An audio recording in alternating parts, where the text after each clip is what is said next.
Continue working with the project file from the previous lesson, or open the project 9B. Final Cut doesn't like our close-up, because each clip in a multi-clip must have the same frame rate, resolution, and codec.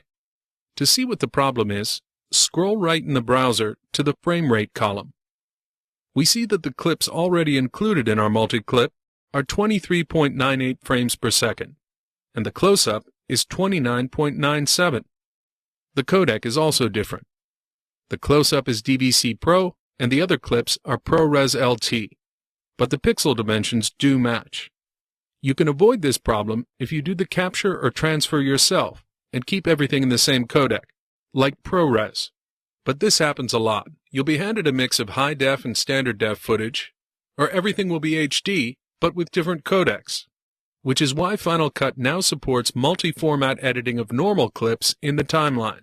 But multi-clip editing makes additional demands on your system, and it's not yet possible to convert 16 angles of video on the fly, so we have to conform the clips first. We need to convert our close-up to the exact same specs as, say, our wide shot.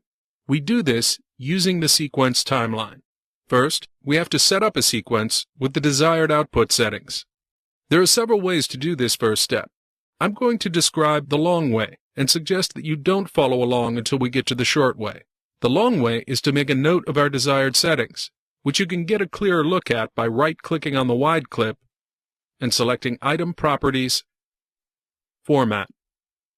This view is easier than the browser because you're only looking at the settings for one clip, and those settings are all lined up here in the middle, including the pixel aspect and field dominance, which you should also make a note of. Once you write down the settings, close the window, and click on our sequence to make it active. Go to Sequence, Settings, or use the shortcut Command 0. Then, manually enter all the necessary information. That's the long way. Hit Cancel. The faster way is to use Final Cut Pro's automatic sequence conforming feature, which we've already seen at work in other contexts in previous lessons.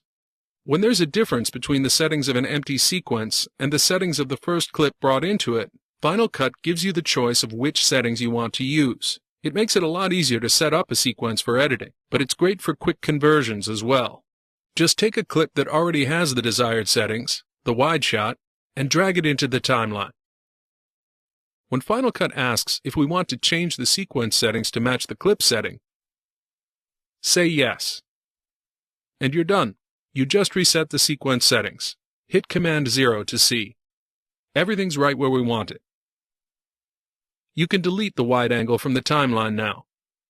You can change your auto-conform settings in User Preferences in the Editing tab. The default, Ask, gives you the dialog we just saw, but you can set it to Always or Never. Now drag the close-up into the timeline. This time, when Final Cut asks if you want to change the sequence settings, say no. The timeline converts the clip to match the sequence settings we set with the wide shot. Go to the final frame, hit O to mark an out, hit E for the export dialog. We want current settings, include audio and video, and self-contained must be checked. Name it, and save it to a convenient location. Hit I for the import dialog, grab the clip, and hit Choose. In the browser, double-click to open it in the viewer. Click the Audio tab, line up the playhead with the slate clap, and hit I to mark it in.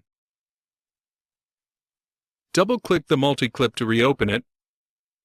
Drag the new close-up onto the empty space in the multi-clip.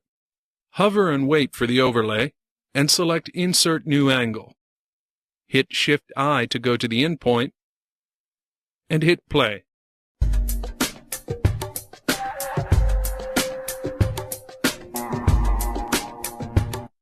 All three video clips are synced, and we're ready to start editing this multi-clip.